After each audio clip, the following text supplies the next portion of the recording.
প্রায় আমি 8টা থেকে দাঁড়াইছি। এখানে যা দেখলাম প্রায় 6-3 মতো লাইন হইব। গতকালকে থেকে আমরা দেখলাম এখানে আগরতলা শহরে যতগুলা পেট্রোল পাম্প আছে এই পেট্রোল পাম্পগুলোতে পেট্রোল নাই। যা সরকারি গাফিলতার কারণে দায়িত্বহীনতার কারণে হয়েছে আমার মনে হয়। যেখানে আথরামোড়া এই জায়গার মধ্যে এই রাস্তার যে মেরামত হয়নি সেই কারণে এই পেট্রোলের সংকট হয়েছে। যেখানে এই সিজনে কোনো বৃষ্টিই নাই, আগে টানা 8 দিন 7 দিন বৃষ্টির সময় এরকম হয় না। এই সরকারে আসার পর সরকার আসার পর কিন্তু রাস্তার কোনো মেরামত হয়নি, কাজকর্ম কিচ্ছু হয়নি। এই কারণে সাধারণ বৃষ্টি এটাতে কিন্তু পেট্রোল সংকট এটা বাবাই যায় না। এইরকম অবস্থা, মানুষ কিন্তু হয়রানি। আজকে আমি যে এখানে 8টা থেকে যে দাঁড়াইলাম প্রায় 6-3 উপর, এখানে সাইকেলের লাইন। গতকালকেও দেখলাম শত লাইন। এটা হওয়ার কথাই না। এলে মানুষ হয়রান হচ্ছে না এখানে রৌদ্রের মধ্যে ঘন্টার পর ঘন্টা দাঁড়াইয়া পেট্রোল নিতে হয়। এটা এখন সরকারের দায়িত্বহীনতার কারণে তা হয়েছে।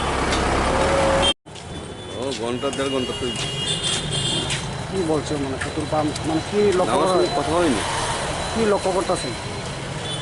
পেট্রোল পাওয়া যাবে কিনা মনে হয় পাওয়া যাবে।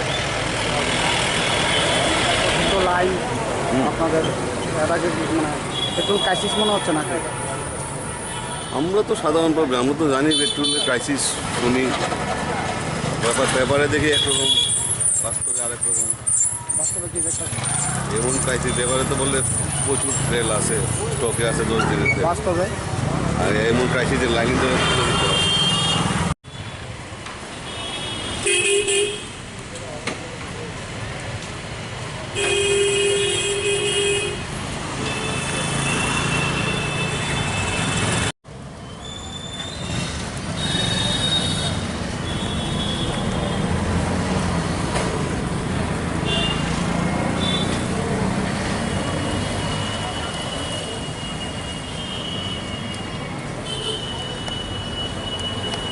আমাদের কাছে পর্যাপ্ত পরিমাণে মজুত রয়েছে।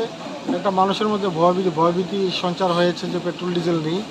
আসলে 18 নম্বর রাস্তা খারাপ থাকার কারণে এই 3-4 দিন পেট্রোল ডিজেলের গাড়ি কিছু 18 নম্বরটা আটকে ছিল। কিন্তু আমাদের কাছে আজকে যেটা সকালে